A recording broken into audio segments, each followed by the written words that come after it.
Okay, I think I'm live.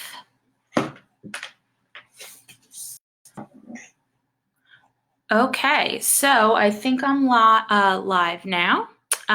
Sorry about the couple minute delay. It was actually a technical difficulty that I was having, so go figure. But today for Wellbeing Wednesday, we're going to talk about supporting yourself and older friends and family during COVID-19. First, I should probably introduce myself. So my name is Abby Schwartz. I am an assistant professor in the School of Social Work. I also am the coordinator of the Aging Studies program. We have a Gerontology certificate as well as a Gerontology minor here at ECU. So if you're interested and you're a student and you're listening, please reach out to me, okay? So first I want to make a brief clarification. If I keep looking down, it's because I have notes. So really the topic is going to be focused more on how do you support yourself, but also how do you support older friends or family members, and sometimes our friends are our family members, who are in long-term care settings right now during COVID. So that could be a nursing home setting. That could certainly be an assisted living setting, right? The reason why I chose this topic is because I have a parent that is in assisted living. And so this has been a really challenging time, certainly for my mother, but also for myself and my sister as well. And she's been in assisted living for not quite a year yet. She's also younger. On the younger side. So she moved into assisted living when she was 69. She just turned 70 in February. So this has been a huge adjustment. And then the whole COVID crisis thing happened, right? If you have questions, please put questions in there on the comment box. I believe I can answer questions after the Facebook Live is over as well. So if I don't get to your question, I certainly will reach out to you. I'm going to type in my email address as well in case you have questions and want to reach out to me afterwards. So that's my email address. So I thought, okay, what would be helpful for people? And I think the information that's being collected and disseminated, I'm getting a lot of information through different gerontological associations that I'm a member of. It's all very helpful. But when it comes to it being your actual parent or a friend that you're dealing with, it's a little bit different. And I thought it might be helpful to share some of the tools that I use along with my sister and my mom to kind of help her get through this. So the first tool that I noted was, yeah, you should probably call your relative or your friend regularly to check in on them. It's also good for you to know how they're doing, but don't call every day if you can't. If you're not up for talking that day and you have your own personal things that you're going through, that we all are, people have families, they're now homeschool teachers, there's other things happening, then don't call, because I've done that, and then I might get impatient with my parent. So it would have been better if I just didn't call and maybe call the next day. So my policy is, for me personally, to try to call every other day. And that has tended to work. Sometimes it's every 2 days, but we also text. My mom texts as well. And remember, it's hard to take on someone else's emotions if you're having the feels yourself, if you're having some emotions that you're going through yourself.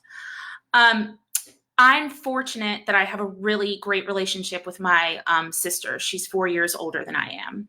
And so we kind of act as a tag team. So if we need to get in contact with the assisted living facility and I can't, my sister will, or vice versa. The individuals at the assisted living facility, they know who both of us are. They know where we live. They have our email. They have our cell phone numbers and home numbers as well. It's important to continue advocating for your relative or your friend, even during this whole COVID-19 thing as well. So, for example, I know who the executive director is at Mom's facility, and I have her cell phone number. I don't abuse her cell phone number in terms of using it too much. But if I have a serious concern, then I'll call her directly. So for example, I wanted to make sure that they were following CDC guidelines. I kind of wanted to know what was their plan. What did that look like? Because Mom also, I should mention, she's in a different state. She's not in the state of North Carolina. So I kind of wanted to get a sense of what was happening there. And I was able to get that information. It also shows people there that this particular resident has family and they're visible, even if they're not present in the same state, they're still around. Also encourage your person, your mom, whoever, your friend, to advocate for themselves if they can. So my mom, unlike some of the residents there, does not have cognitive impairment. And so she is able to advocate for her own needs. So if she has a healthcare related need that she needs addressed, even if they're having shortages, she makes that known. Or if she's having trouble, she'll make it known to me, and then I'll call to back her up. One example, she wasn't getting her laundry back. She was getting other people's laundry. One day she got a t-shirt, she put it on. I spoke to her on the phone. She said, I've been wearing somebody else's t-shirt all day. I didn't even know till now. So she made it known, look, I'm not getting my laundry, and how are we going to handle this? So that we've started putting her name on stuff, or her room number, things like that. I'm just going to pause to see if there's any questions here. Okay. So also encourage your individual to, I'm going to just say individual instead of family and friend over and over again, to engage in activities by themselves if they can, or something that's safe. So if they have a hobby or something that they do, my mother is actually an artist. She can paint, she can draw, she can sculpt. She's really fantastic at it. And I'm not saying that because I'm biased, because I'm her daughter. She actually is really incredible. So occupational therapy knew that about her, and they brought a table for her, a small movable table that she could also adjust the height of, because Mom is in a wheelchair, so that she could do her artwork. And she has all her art supplies there. So she hasn't made me anything yet. But, you know, in my check-in calls, that's kind of our joke, like, what have you worked on today? I did call Mom earlier today to let her know I would be doing this, to get some of her input as well. And she said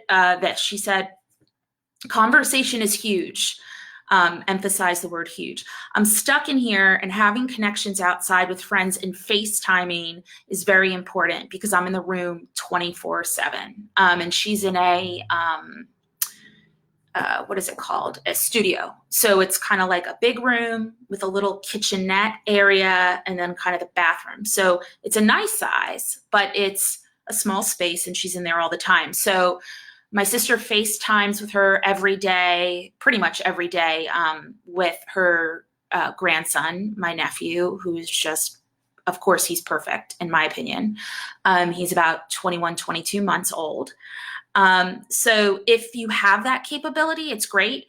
Nursing homes and assisted living facilities are supposed to facilitate that for seniors. And so if that's not happening for you, try to advocate for that. That should be happening. Again, it also depends on the resident and what their abilities are. My mom is able to do that, and on her own especially, so that has not posed an issue. So talking with her friends has been hugely important. She also told me, and I saw this on FaceTime, she cut her own bangs. You know, they were like up to here, but it made her happy. You know, so that's fine. And she said paying bills and catching up on paperwork. So doing the things that she wasn't able to do before. Again, things that maybe some folks may not be able to do on their own.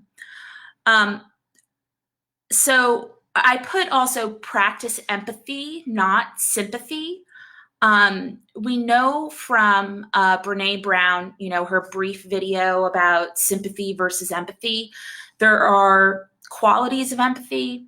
And I think that during all of this, this has been stressful for everybody for a variety of reasons.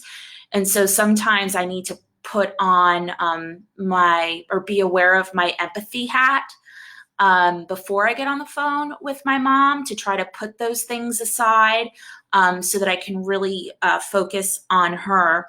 And, empathy is a skill. It is something that can be learned. And so, not being judgmental. Well, why didn't you do that today? You didn't have anything else to do today. Why didn't you paint? I'm just making up an example. Okay. Putting yourself in the place of someone else, but also identifying and understanding their feelings, and then communicating to that person that you understand what they're feeling. So, when my mom tells me that someone else has COVID-19 on her floor, or someone else has died of COVID-19 on her floor, well, I don't understand what that feels like because I don't live there, right? And I'm not her.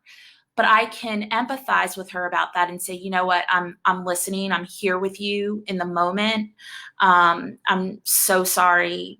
Tell me more about what you're feeling, and I can understand how you would feel that way. Okay, so practicing those empathy skills and kind of flexing those muscles. In terms of self-care, everybody does different things for themselves for self-care. And again, that's contingent upon the time that you have, right? Because now people have additional responsibilities in terms of school for your kids at home and things like that. I know I keep coming back to that example, but I'm hearing a lot about that from friends of mine and the stress that they're experiencing. So, walking and yoga classes are things that I love. There are different places who are now offering free online fitness classes. So this is not an ad for those places. They're just ones that were recommended to me by friends and colleagues that I've used. So Champions Fitness, on their Facebook website, they have different classes that they stream that you can pull up. Also, Vidant Wellness Center, they have a YouTube page, and that's where I do a lot of yoga classes, because then they keep those and they archive those. So that's been really great. So if you're doing a ton of grading or whatever you're doing and you need a break and kind of to change your mindset, that's super helpful. Calling friends and FaceTiming with them is really helpful. And I would say accepting this could be hard if you're not wired this way, but accepting help from someone, or if someone asks you, how are you doing? And they genuinely want to know and you're not doing great, tell them.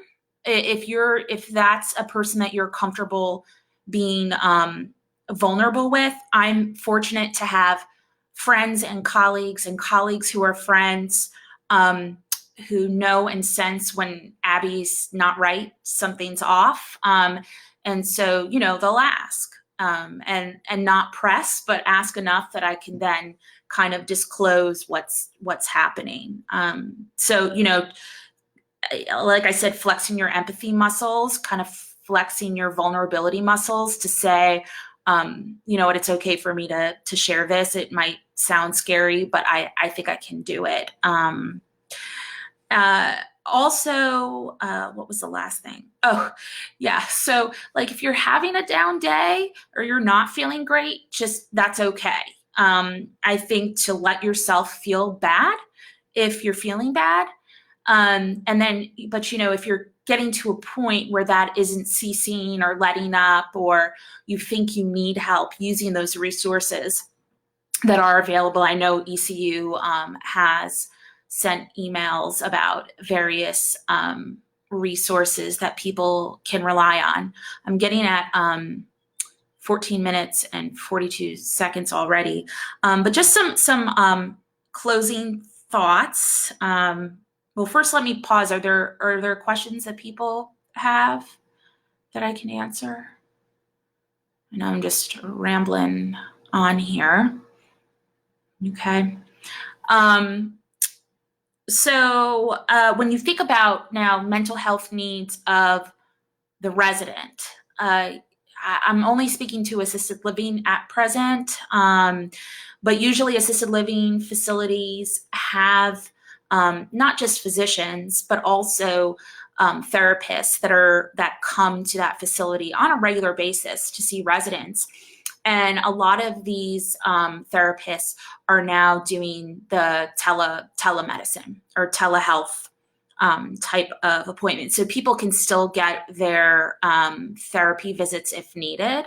And so I think that that's important. If it's something that maybe your loved one hasn't used, but you know is available at the facility and they might be able to benefit from it, maybe talk with them about that and see if that's something that they're open to.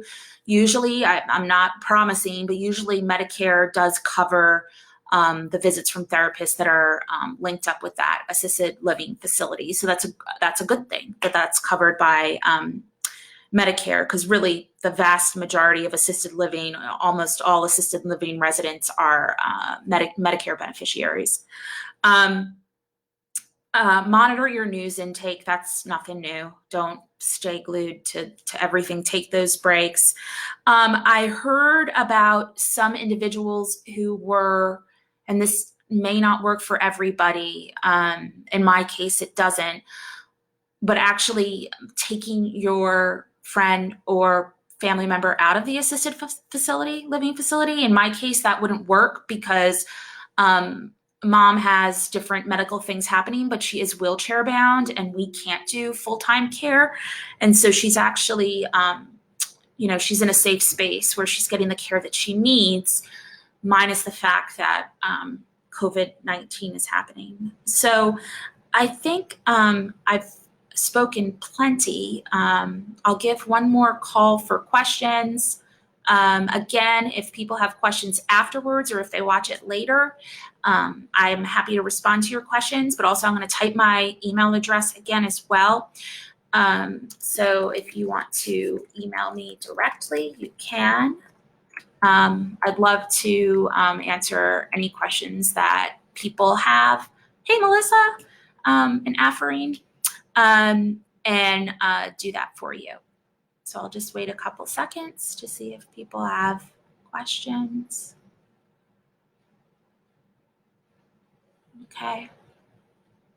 Okay, well, thanks for watching and listening. And, again, if you want to share any of your experiences or brainstorm, contact me. I have also kind of collated into a folder. I almost said FaceTime folder, but that doesn't make sense. Different resources that I've been collecting about this topic, and I'm happy to share those as well. So I hope everyone is safe and healthy, and hope to see you soon.